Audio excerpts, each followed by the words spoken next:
Hi, welcome back to Joe Blogs. In today's episode, I want to provide you with another update as to what's happening in the Chinese economy. If you've been following the channel, you'll know that last week I reported on the fact that the Chinese economy had had its worst trading week for almost 5 years, and the market was at a 5-year low. However, over the course of the last 7 days, the market has continued to crash, and the crash is accelerating. And the Shanghai Composite Index, which tracks all of the companies in China, is down by more than 6% in this week, and it's now hit a new 5-year low. So in today's video, we'll take a look at exactly what's happening with the stock market. We'll also have a look at what's going on with the property sector, because the other recent video that I posted was talking about the fact that Evergrande, the company with the most debt in the world, more than $300 billion, was officially appointed into liquidation. And that's had a massive knock-on impact to the confidence in the property sector in China. Now, confidence was already at an all-time low because of the fact that a lot of the developers don't have access to any debt finance anymore and are therefore unable to continue building all of the apartments that Chinese individuals have paid for.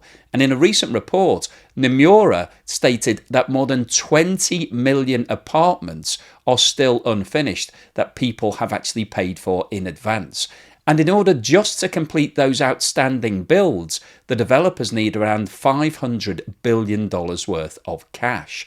So we'll have a look at what's going on in the property sector and look at two recent announcements that the Chinese authorities have made. The first is what's being referred to as the whitelist mechanism, whereby cities can put forward developments that can be funded through a special program. And the second initiative is called Urban Villages, whereby China is now looking to send property developers into small villages to build lots of property. And then finally, after we've been through all of that, I'll wrap up with my summaries to what I think is going on in China right now and what's likely to happen to the economy over the course of the next 3 to 6 months.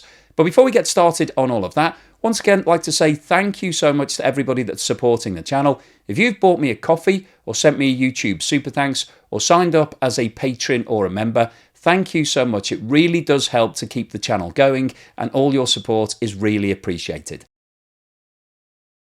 Stock markets around the world give us a really strong indication as to what's happening in that country. Generally speaking, the country's stock market will be filled with businesses that are based in that particular country. So when that country is doing well and those companies are growing and making more profit, then generally speaking, their share prices go up, and so does the index. However, if that country isn't doing very well and therefore the companies aren't making lots more profit, then generally speaking, the share prices go down. And in usual circumstances, stock markets around the world tend to move in the same manner. If the global economy is doing well, then generally speaking, stock markets go up. If the global economy isn't doing that well, then they go down. But what's happening in China right now is contrary to what's happening in the rest of the world. The majority of stock markets have had a good start to 2024. However, China has had a disastrous start and its markets are in freefall. This chart shows the Shanghai Stock Exchange Composite Index over the last 12 months. And this index measures the value of all of the major corporates in China. And as you can see, over the last 12 months, this index has completely tanked. This time last year, the index was sitting at around 3,250. Today, it's down to 2,730, which represents a fall of more than 16% over the last 12 months. And if we compare that to what's happened to the S&P index over the last 12 months, which are 500 of the largest companies in the USA, you can see that we've got exactly the opposite trend. This time last year, the S&P 500 index was sitting at around 4,100. Today, it's at more than 4,900, which represents a year-on-year increase of more than 19%. So the dramatic fall in the Shanghai Composite Stock Market Index over the last 12 months is due to what's going on specifically in China rather than a global phenomenon. And if we expand the chart out to show the movement over the last 5 years, you can see that the current level is the lowest that the index has been trading since February 2019. So the key question here is, why is the stock market in China falling so rapidly when markets around the rest of the world are doing well? Well, fundamentally, there are two reasons. Firstly, the companies in China are not doing very well at the moment. They're reporting significantly lower profits and in some cases losses compared to where they were this time last year. And as a result of that, share prices tend to fall. But the second and probably the most important factor is the lack of confidence. Investors in China are concerned about what's happening right now in the economy. So they're worried and they're looking to take their money out of the stock markets. And foreign investors have pulled billions and billions of dollars out of the Chinese markets as a result of the fact that they're concerned that the market is going into a downward spiral. And I think another interesting piece of analysis is that, as I mentioned in a previous video, the Chinese authorities are currently in the process of encouraging funds in China to buy shares to keep the prices up. And there have recently been reports of an increase in activity from government-sponsored funds. However, despite that, the markets are still at a 5-year low. So that indicates that if those government funds were not actively buying in the market, that the actual position of the markets could be significantly worse than they're currently showing. And they're currently at a 5-year low. So this could be moving towards a 10-year low if government wasn't buying those shares. Now, I think one of the things that's really interesting is that for 2023, China reported GDP growth of 5.2% and is forecasting further growth of 5% for 2024. And those figures are significantly higher than for the USA, which reported around 2.9% for 2023 and is forecasting around 2.5% growth for 2024. But when you look at what's happening in the stock market in the USA, it's going up, and that matches the continued growth in GDP. But the stock markets in China are telling us a very different story. The fact that they are at a 5-year low indicates that China is in its worst period for the last 5 years. That's what the markets are telling us, but the Chinese authorities are telling us that everything is fine, and actually their GDP growth for this year is going to be around double what it is in the USA. So the words and pictures are not matching here. Something is wrong in China. Either the markets are telling us the wrong message, or the Chinese authorities are, and I'll leave you to make your own decision on that one. As we talked about in a recent video, Evergrande, the company with the largest amount of debt in the world, recently moved into liquidation, marking the beginning of the end of one of the longest stories that I've been talking about on the channel. And in today's video, I wanted to look at what's going on in the property sector, because what's happened to Evergrande isn't specific to that company. Yes, that company has been mismanaged and it's been very aggressive in terms of the amount of debt it took on and all of the new projects that it was building. But a lot of the other Chinese developers have followed a very similar story. And there are literally hundreds of these massive developers that are teetering on the brink of liquidation themselves. So let's have a look at some of the fundamentals that are causing the problems in the Chinese property sector. This chart shows the year-on-year movement in the total amount of funds raised by property developers in China. And the vast majority of these funds relate to debt. Some of the developers, such as Evergrande, did raise equity finance, but the lion's share of the money that they were using to grow the businesses came from debt. And what this chart shows is that in the 10 years between 1999 and 2009, there was an enormous increase in the amount of debt being raised by developers. The rapid expansion of debt financing started in 2000, when there was an increase of more than 25%. And in every single year between 2000 and 2007, the year-on-year increase in debt funding was more than 20%, and in some years it was more than 35%. Now in 2008, we did see a huge reduction as a result of the global financial crisis, which rocked the finance markets all around the world, including China. And we had a liquidity crisis, which meant that debt facilities dried up in terms of borrowing new money.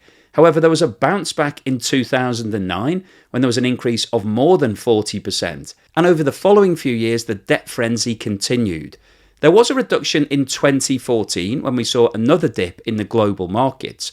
And since that time, the level of increase in debt facilities has slowed down as a result of the fact that the Chinese authorities were concerned that the property developers were taking on too much debt. They wanted to rein things in.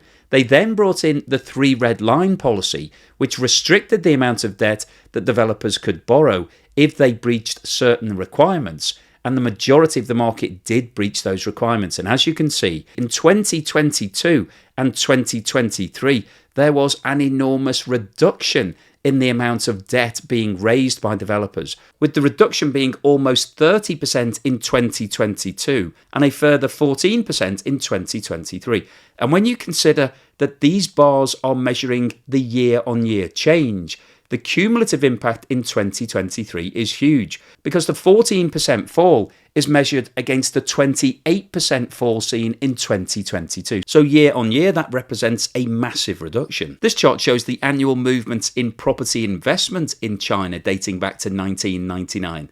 So this is the amount of money that's being invested into the sector by investors.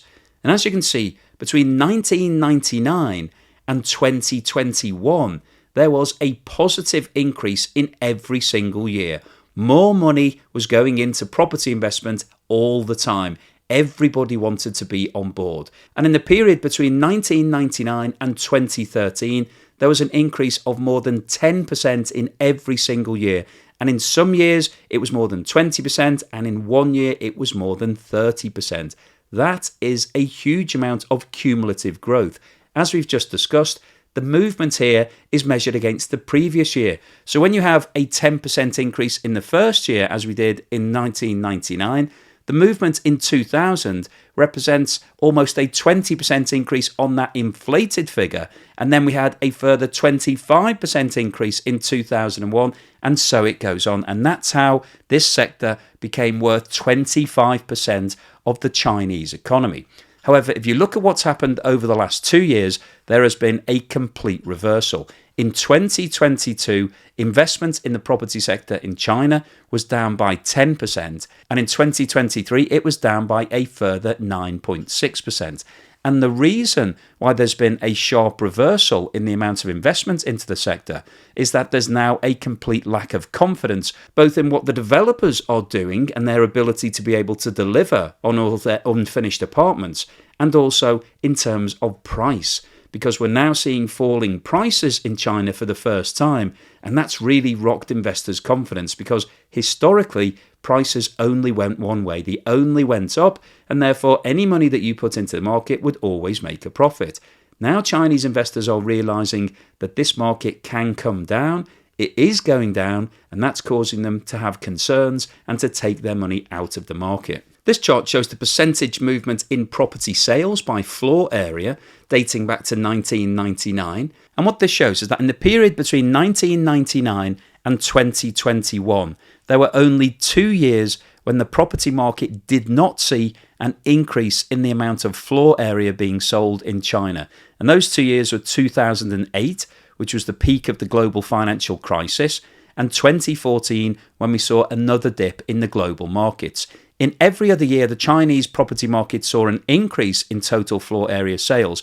However, when you look at the trend between 99 and 2021 is a downward trend. You can see that over the last 10 years or so, there has been a gradual reduction in the growth of floor area sales. And in 2022 and 2023, there has been an actual fall. In 2022, the fall was around 27%, and in 2023, it was just under 9%. And unlike what happened in 2008 and 2014, this isn't being driven by a global phenomenon. It's not down to a global recession. This is down to a complete loss of confidence in the market from Chinese investors and Chinese buyers.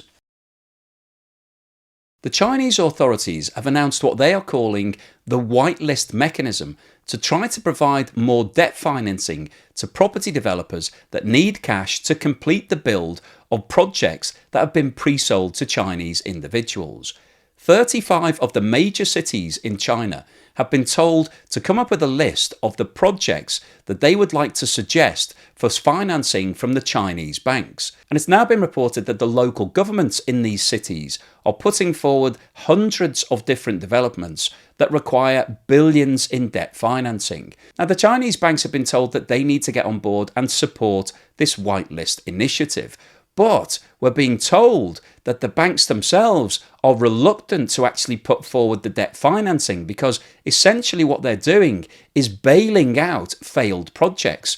These are projects that were started by developers that have got into financial difficulty, become illiquid, and actually don't have any cash to be able to complete what they started. So putting the money down doesn't guarantee that you're going to get anything paid back, because in a lot of these situations, the Chinese individuals who've bought the apartment have actually paid in full in advance. So the money has already come into the profit and loss account.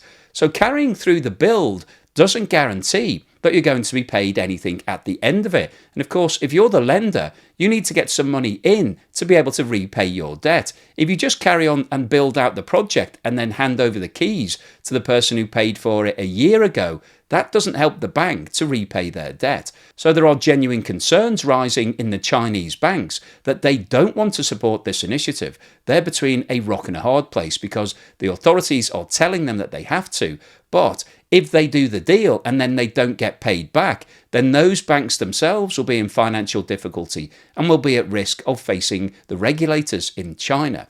And the other thing that's interesting to talk about, I think, in terms of what's going on here, is that the Chinese authorities introduced the 3 red lines policy a number of years ago. And that initiative was specifically designed to stop banks lending money to property developers to build unprofitable projects.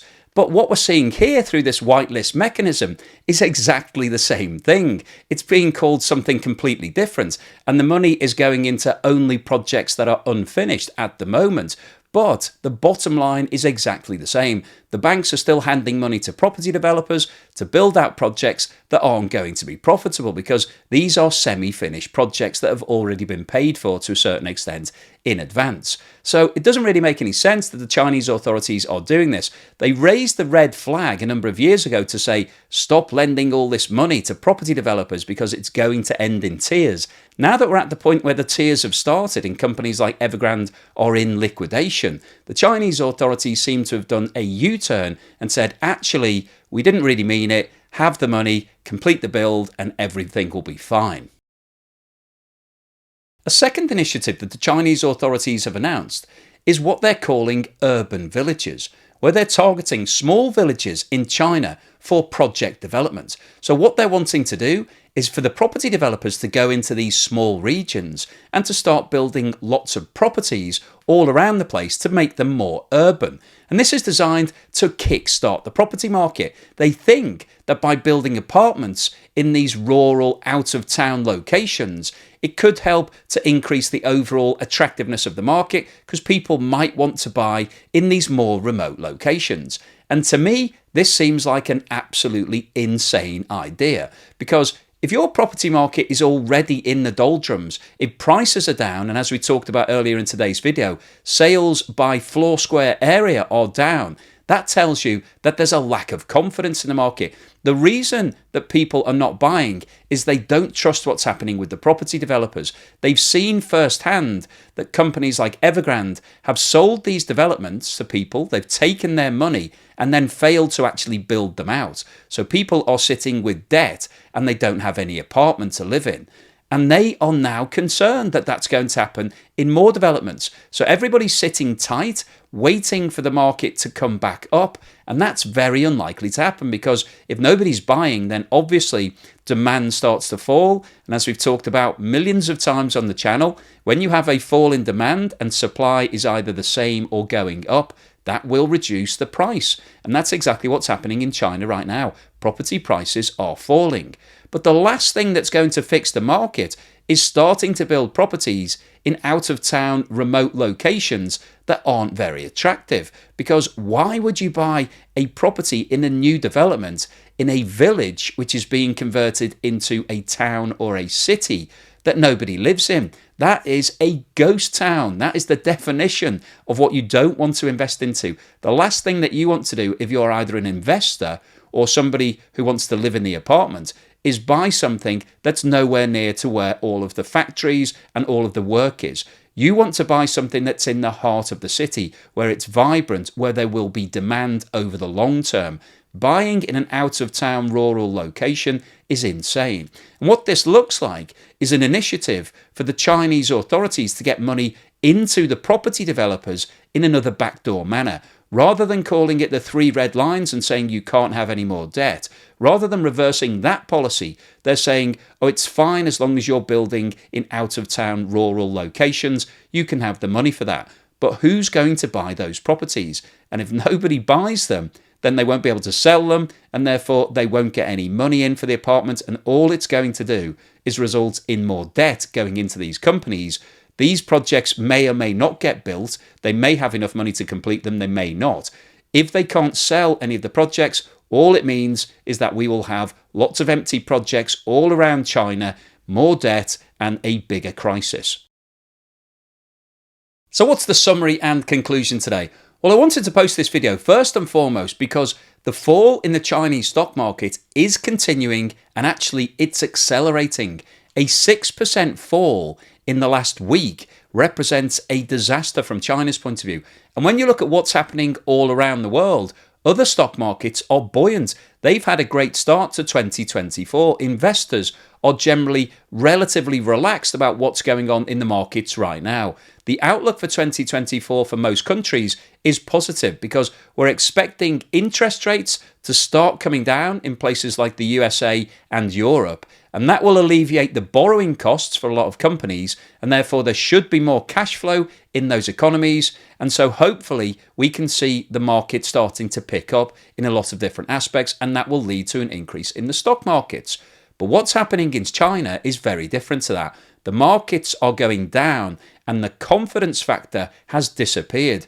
Nobody believes that China is going to have a good 2024. Foreign investors have taken huge amounts out of the market over the last 12 months. They're very concerned about what's happening, and Chinese investors are now doing the same. And as I reported in a recent video, there was an insane situation where a fund that invested into US companies was actually trading at 50% above its net asset value, which you're guaranteed to make a loss if you're buying at that level, but it shows you the frenzy happening right now. People are looking to get out of Chinese risk and into things like USA risk.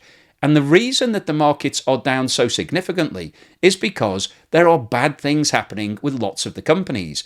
And what we've talked about in today's video is really highlighting that. The property sector represents 25% of the Chinese economy. It's the biggest single chunk. And the property sector right now is in free fall. As we saw from the data earlier, the level of debt has gone down, the level of investment into property sector has gone down, and sales are down as well. We didn't go through some of the other data, but prices are also down. And the Chinese authorities are trying to fix this.